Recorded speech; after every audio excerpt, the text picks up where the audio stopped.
Greetings and salutations, people of the internet. This is Master RBG. And happy Valentine's Day, everyone. It's that magical time of year where we celebrate love and romance. Ah, yes, to be young and in love. It reminds me of my high school years. Oh, as you could imagine, growing up as a young monster, my school experience was, a bit different from the average Joe. But I had the perfect game to show you what it was like, to give you a glimpse into the monster school experience. And it's a dating sim as well, so it pairs well with today being Valentine's Day. Ladies and gentlemen, I give you Monster Prom. Okay, I'm digging the music so far. It seems a little odd for a monster or dating game, but okay, sure, seems cool. Let's see, do I want voice effects, or do I not want voice effects? I've seen this game before, I've heard the voice effects, it'll make it difficult to do voiceovers of my own over this later on, so I think I'll go... Yeah, I'll go without. It's fine. How many of you are there? As you can see, it supports up to 4 players. And we'll go with a full game, even though you're only going to get to see bits of it. Yes, back then we were young and unafraid. Sometimes reckless, sometimes brilliant, sometimes just stupid, but always willing to live life to the fullest.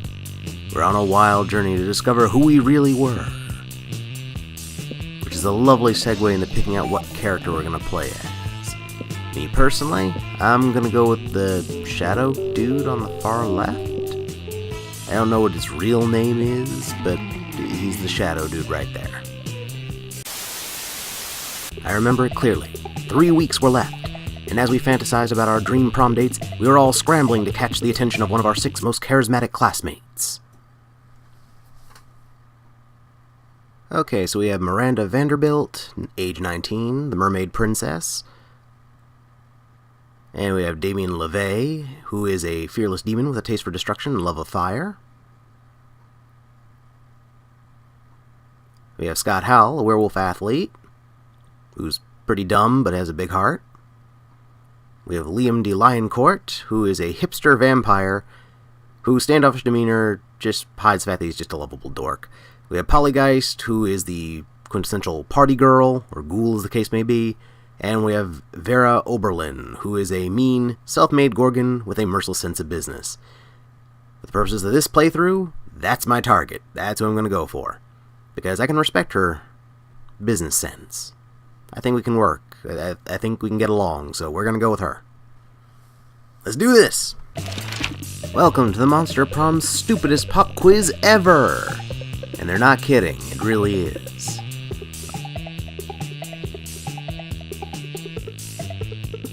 All minds are rotten, but they are rotten in so many different ways.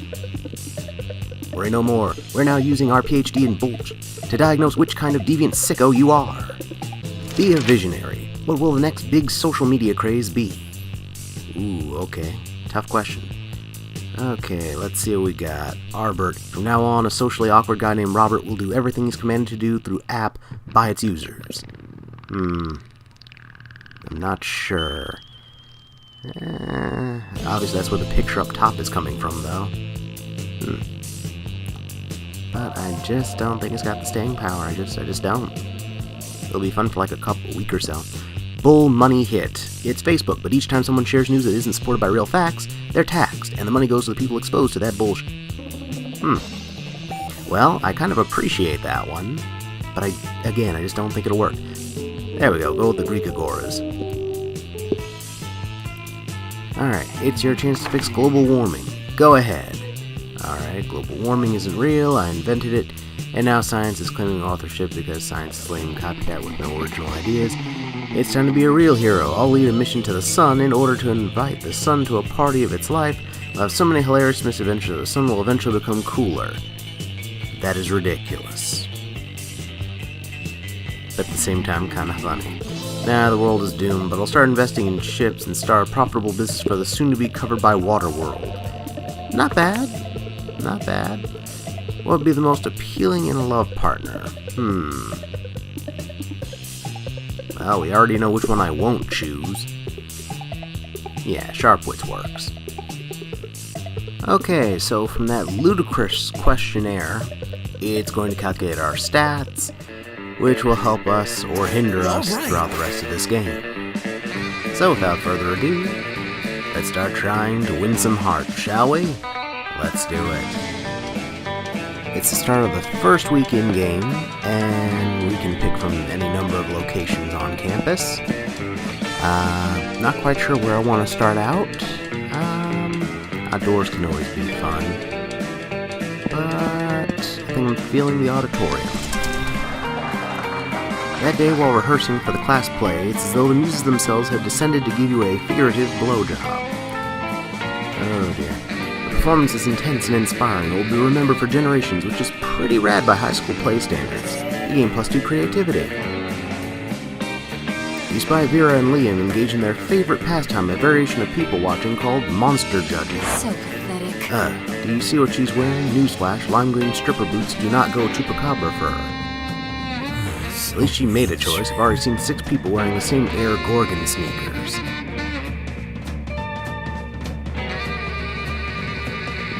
We really are the lucky ones, Liam. Most people are just absolutely hideous. But even their hideousness is mediocre. Most people are hideous, but I've yet to see one who is the most hideous. I wonder what such an abomination would even look like. True hideousness is on the inside, in your organs. A person with their organs on their outside would be the most hideous. Yeah, I'm gonna go with that.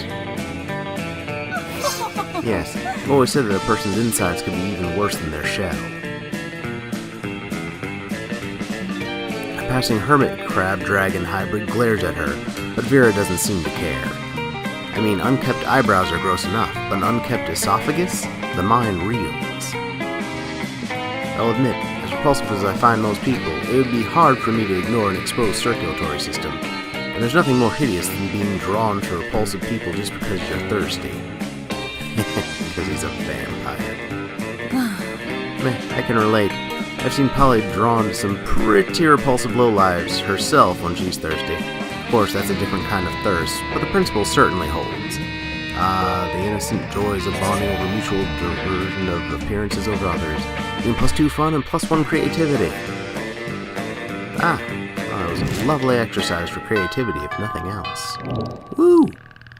Now, of course, this is only the start of things. There's also the delicate socio-political climate minefield that is the lunchroom, showing off at evening raves on the campus, of course, hitting the gym and showing off your athletic prowess in possibly the greatest game known to man, dodgeball, plotting to perform unholy blood rituals to ensure that you'll become prom king and or queen, helping to hide the bodies of the people recently killed by your potential prom date, you know, like you do, actually factually going to your flippin' classes, because who even does that? I mean, what is this, a school? Oh wait. And then of course you get utter nonsense like this. That day you decided to spend some time in libraries, PCs, mining some bitcoins. Which is... yeah, this is supposed to have something to do with solving algorithms and such. But since no one has any freaking clue, you... I don't know, use a pickaxe? What the heck? I don't know, it still nets you money, so... eh? Pathetic. Oh, okay, so Vera is getting upset because trolls are calling her a fake dark arts girl. Because, you know, she's a chick. Which really isn't very nice of them regardless. Although I also wonder, are internet trolls in this game actual trolls? Not sure. Guess I'll have to figure that part out later. But anywho, we're gonna have to help her figure out a way to get back at those jerks. Yes, I too understand wanting to use magic to make people suffer. You should write a heated essay decreeing sexism, an essay so heated it melts the eyeballs of anyone who reads it. Yes! Oops. Sorry, getting a Getting a little too into character there. Sorry. But yeah, definitely go for that.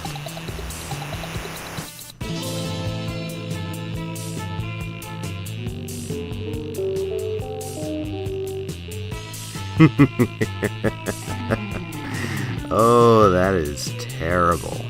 Wonderful, but terrible at the same time, you know?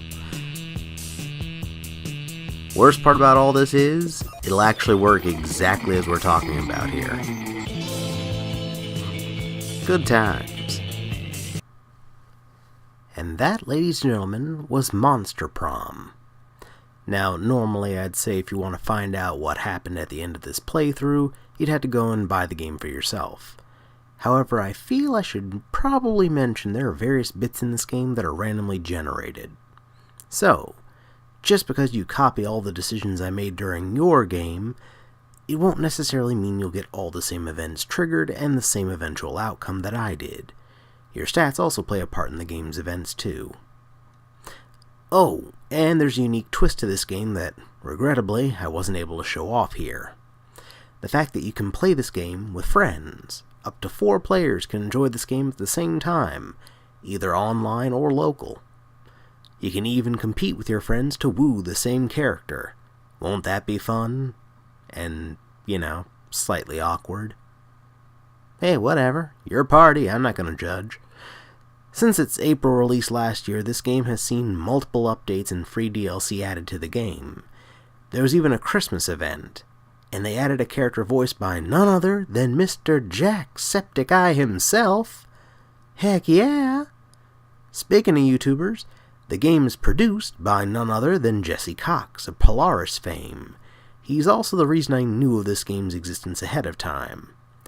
I saw him play this game on his channel and thought it looked sufficiently crazy for me to play and enjoy, and it turns out I was totally right about that. And I'm not exactly a fan of dating sims, especially after what happened the last time I played one on this channel. Oh, good Lord, why? So, sorry about that, just a little PTSD. Don't mind me, nothing to be concerned about. But this game is super easy to recommend. If you are a fan of humor, pop culture references, dating sims, party games, or any combination thereof, really. It currently runs for about $12 on Steam and is available on Mac, Linux, and PC. I can only hope that a console release will one day also happen. Oh, and one last thing, this game will have its first paid DLC expansion coming out on Valentine's Day, no less. It's the Second Term DLC, which introduces all new NPCs, storylines, items, events, and most importantly, new characters to romance. I have no idea what it'll cost at the time of making this video, because even though I'm supposed to release this on Valentine's Day, I'm not working on it on Valentine's Day. But maybe I can work in a DLC review for the game's first year anniversary in April. That could still be in the works. Anywho, that's all the time we have for this video, guys. I hope you enjoyed it. I certainly enjoyed making it for you. If you did enjoy it, please hit that thumbs up button. If you'd like to see my future videos when they come out, then hit that subscribe button. And if you'd like to be the first on your block to know the moment that I post any new content here on YouTube, then hit that notification bell. If you'd like some other suggestions for other videos made by yours truly, then how about these? Over here, you can check out my abridged Let's Play for Destiny 2. And over here, you can check out my review from last time for Super Animal Royale. Check out either one, they're both fantastic, just like you guys have been. Until next time, this is Master RBG, signing off.